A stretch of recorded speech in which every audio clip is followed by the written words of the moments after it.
Good morning to all of you. आज हम लोग नगर पालिका और पंचायत के बारे में पढ़ेंगे कि नगर पालिका क्या होता है, पंचायत क्या होता है। हम लोग जानते हैं कि नगर पालिका शहरी स्वशासन का दायित्व संभालता है और पंचायत में जो भी कैंडिडेट बनते हैं वो गांव के स्वशासन का दायित्व संभालते हैं। तो सबसे पहले हम लोग नगर पालिका के बारे में पढ़ेंगे।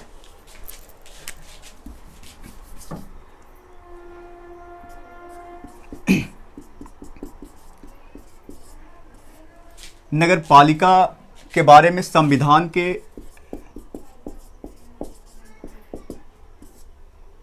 भाग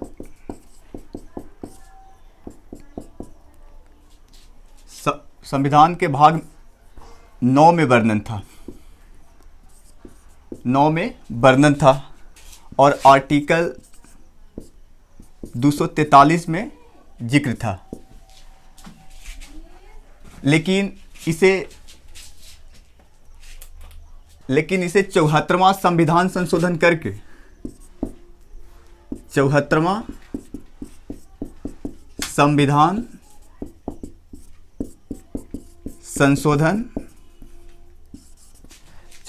संविधान संशोधन करके संविधान के 12वीं अनुसूची में जोड़ दिया गया है। संविधान के 12वीं अनुसूची में जोड़ दिया गया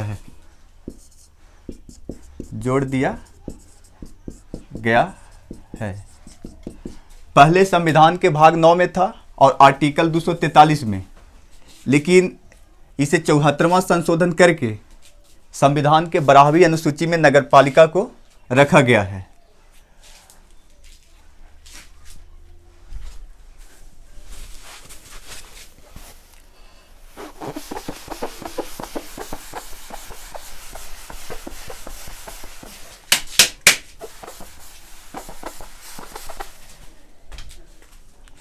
उसके बाद नगर पालिका को 3 फॉर्म में बांटा गया है, 3 भाग में बांटा गया है।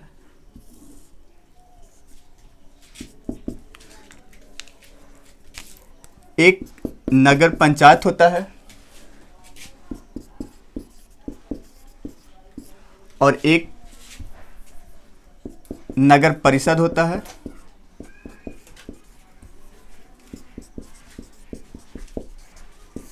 और एक नगर निगम होता है।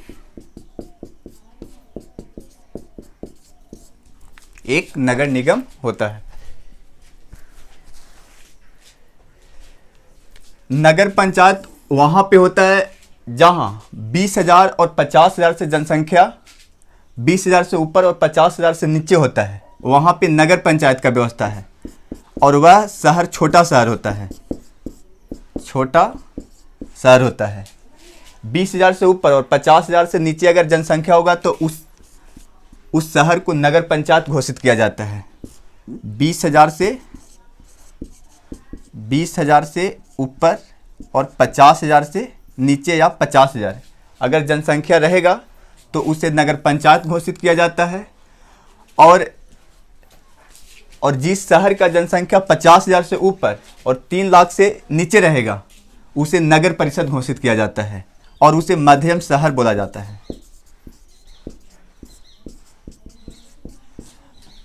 पचास 50,000 से जनसंख्या ऊपर होना चाहिए और 3 लाख या 3 लाख से नीचे होना चाहिए, तब जाकर उसे नगर परिषद घोषित किया जाता है। जैसे छोटा शहर में आपको प्रखंड आ जाएगा, जैसे रफीगंज, गोह, बारून, ईटीसी, ये सब छोटा शहर में आते हैं क्योंकि इस शहर का जनसंख्या 20,000 से ऊपर और 50,000 से नीचे है या 50,000 है। और यहाँ जो नगर पंचायत का चुनाव होता है उसे चेयरमैन बोला जाता है। चेयरमैन बोला जाता है। और 50,000 से ऊपर और 3 लाख से जिस शहर की जनसंख्या 50,000 से ऊपर और 3 लाख से नीचे होता है उसे नगर परिषद घोषित किया जाता है। नगर परिषद में औरंगाबाद, जहानाबाद,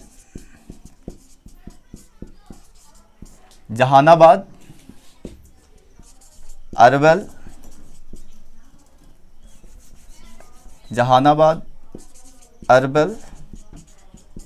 ETC। इस शहर की जनसंख्या 50,000 से ऊपर और 3 लाख से नीचे है, इसलिए इसे नगर परिषद घोषित कर दिया गया है। और जिस शहर की जनसंख्या 3 लाख से ऊपर हो उस शहर को नगर निगम घोषित किया जाता है और उस शहर को बड़ा शहर बोला जाता है। क्या बोला जाता है? बड़ा शहर बोला जाता है। 3 लाख से ऊपर होगा उसे नगर निगम घोषित किया जाएगा और उसे बहुत बड़ा शहर बोला जाता है। इसका कितना होगा जनसंख्या? 3 लाख से ऊपर, 3 लाख से ऊपर होगा और उसे नगर निगम घोषित कर दिया जाएगा। इसमें पटना, गया, दिल्ली, मुंबई, ETC शहर आते हैं। और यहाँ जो नगर निगम का जो कैंडिडेट चुनाव कराते हैं उन्हें मेयर बोला जाता है।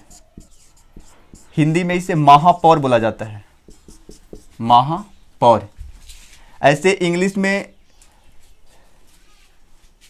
दिल्ली को municipal corporation of Delhi English में बोला जाता है MCD।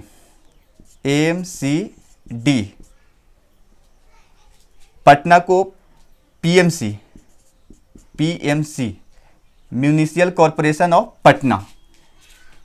गया का भी जनसंख्या 3 लाख से ऊपर है, इसलिए उसे बड़ा नगर घोषित किया गया है और नगर निगम में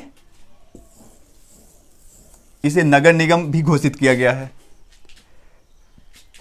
इसमें अध्यक्ष का चुनाव होता है। नगर परिषद के सदस्य को या प्रतिनिधि को अध्यक्ष बोला जाता है और नगर निगम के प्रतिनिधि को मेयर बोला जाता है। उसके बाद नगर पंचायत के सदस्य बनने के लिए 21 बरस एज होना चाहिए। इसमें भी 21 ईयर्स एज होना चाहिए और इसमें भी 21 ईयर्स एज होना चाहिए। हाँ, कितना एज होना चाहिए? 21 बरस। यानी कि नगर पंचायत, नगर परिषद और नगर निगम के सदस्य बनने के लिए 21 बरस एज होना चाहिए। इसमें नगर पालिका के सदस्य बनने के लिए या नगर पंचायत, नगर परिषद, नगर निगम के सदस्य बनने के लिए SC ST और महिला को आरक्षण दिया गया है।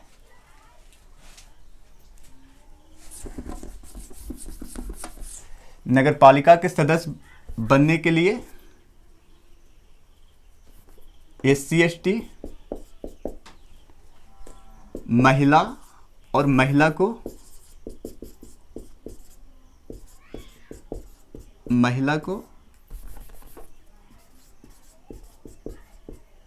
आरक्षण दिया गया है। क्या दिया गया है? आरक्षण। SC ST और महिला को आरक्षण दिया गया है नगर पालिका के सदस्य बनने के लिए। अब हम लोग पंचायत के बारे में पढ़ेंगे।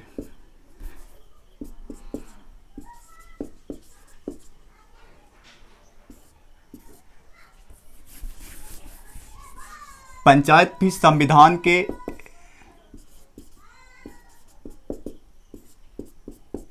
भाग 9 में वर्णन था। पंचायत के बारे में संविधान के भाग 9 में वर्णन था और आर्टिकल 243 में था, लेकिन इसे भी 73वां संशोधन करके क्या किया गया था, इसे 11वीं अनुसूची में रखा गया था। 11वीं अनुसूची में 11वीं अनुसूची में रखा गया था। हम लोग इतना पढ़ लिए, इसके आगे पढ़ेंगे। पंचायत को 3 स्तर में बांटा गया है। कितने स्तर में? 3 स्तर में बांटा गया है। एक होता है ग्राम पंचायत, एक ग्राम पंचायत होता है,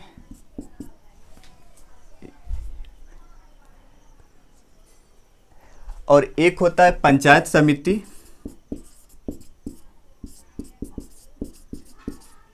और एक होता है जिला परिषद। पंचायत को कितने स्तर में बांटा गया? 3 स्तर में। एक है ग्राम पंचायत, एक है पंचायत समिति, और एक है जिला परिषद। ग्राम पंचायत में मुखिया होता है, ग्राम पंचायत में मुखिया होता है, और पंचायत समिति में यहाँ पे ब्लॉक प्रमुख होता है, और इसमें जिला परिषद होता है, यानी कि अध्यक्ष होता है। ग्राम पंचायत पे मुखिया, और पंचायत स्तर पे ब्लॉक प्रमुख, और जिला स्तर पे अध्यक्ष, जिसे हम लोग चेयरमैन भी बोलते हैं। अब पंचायत के सदस्य बनने के लिए 21 ईयर्स एज होना चाहिए, या पंचायत समिति ब्लॉक प्रमुख बनने के लिए भी 21 वर्ष एज होना चाहिए, और जिला परिषद में अध्यक्ष बनने के लिए भी 21 वर्ष एज होना चाहिए। उसके बाद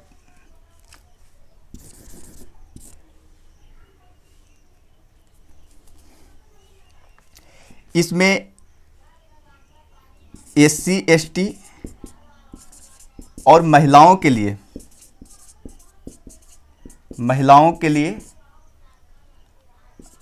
लिए आरक्षण की व्यवस्था है। आरक्षण की व्यवस्था है। किस चीज़ की व्यवस्था है? आरक्षण की व्यवस्था है।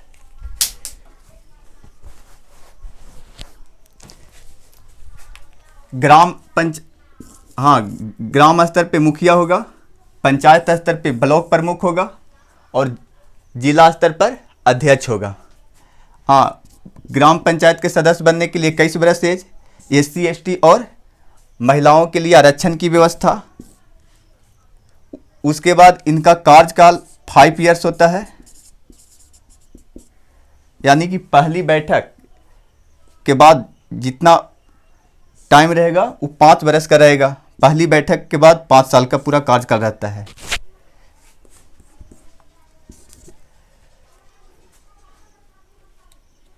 उसके बाद जितने भी पंचायत हैं उसमें 1/3 आरक्षण महिलाओं, 1/3 आरक्षण महिलाओं और SC ST के कैंडिडेट का था। लेकिन बिहार में 50% है। बिहार में कितना है? 50%। बिहार में 50% आरक्षण की व्यवस्था है। एक चीज़ और जाने कि जब भारत में पंचायतीय व्यवस्था लागू हो रहा था, उस समय भारत में बवाल बन चुका था। भारत में 2 महान लीडर थे, एक महात्मा गांधी और एक भीमराव अंबेडकर। कौन थे? भीमराव अंबेडकर। महात्मा गांधी का कहना था कि पंचायतीय शासन व्यवस्था होना चाहिए, और भीमराव अंबेडकर के कहना था कि पंचायतीय शासन व्यवस्था नहीं होना चाहिए। भीमराव अंबेडकर का बोलना था कि अगर पंचायतीय शासन व्यवस्था में अगर लीडर होंगे तो विकास से ज़्यादा वो करप्शन करेंगे, लेकिन महात्मा गांधी का कहना था कि अगर जिला में केवल संसद होगा, प्रखंड में केवल विधायक होगा, तो जनता तक पहुंच लीडर को नहीं होगा। इसलिए पंचायत में मुखिया, पंचायत समिति के सदस्य और जिला परिषद का सदस्य होना चाहिए। लेकिन बाद में जब सहमति बना तो सहमति यही बना कि इसे हम संविधान में उस अनुसूची में रख दे जहां जिस स्टेट को लागू करना होगा वो लागू करे, और जिस स्टेट को लागू नहीं करना होगा अपना पसंद के हिसाब से। जैसे अभी भारत में न्यू एजुकेशन पॉलिसी लागू हुआ है, उसमें भी गवर्नमेंट के उद्देश्य यही है कि जिस स्टेट को अच्छा लग रहा है वो देश में लागू कर ले, और जिस स्टेट को अच्छा नहीं लग रहा है वो लागू न करे। जैसे भारत में सबसे पहले हिमाचल प्रदेश में न्यू एजुकेशन पॉलिसी लागू हुआ है, उसी तरह भारत में सबसे पहले पंचायतीय शासन व्यवस्था राजस्थान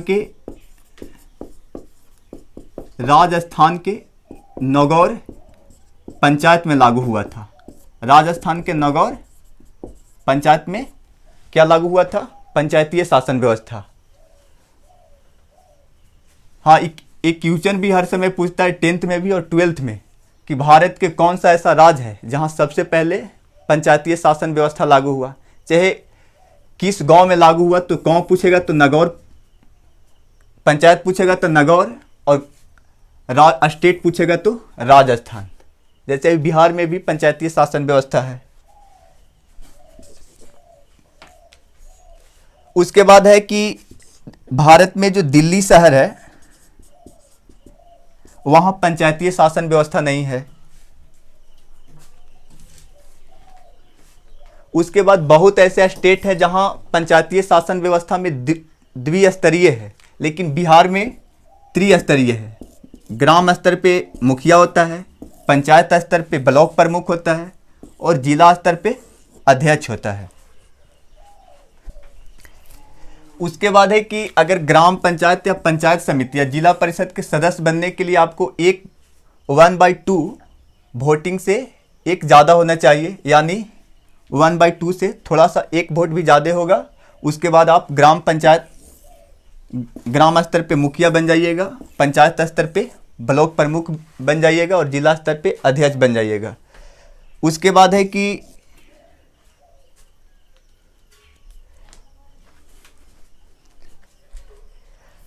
अगर कोई मुखिया अपना पद से रिजाइन मारना चाहता है, या ब्लॉक प्रमुख रिजाइन मारना चाहता है, या अध्यक्ष अपना पद से रिजाइन मारना चाहता है, तो वो जिला पंचायत अधिकारी को सूचना दे के इस पद से अपना इस्तीफा ले सकता है। उसके बाद अगर कोई कैंडिडेट का अगर निधन हो जाता है तो 6 महीना के अंदर 6 महीना के अंदर उस पद पे दोबारा चुनाव हो जाना चाहिए। इस संविधान का रूल है। इस तरह से हम लोग पंचायत के बारे में आज पढ़े, और नगर पालिका के बारे में आगे हम लोग कल पढ़ेंगे। जय हिंद।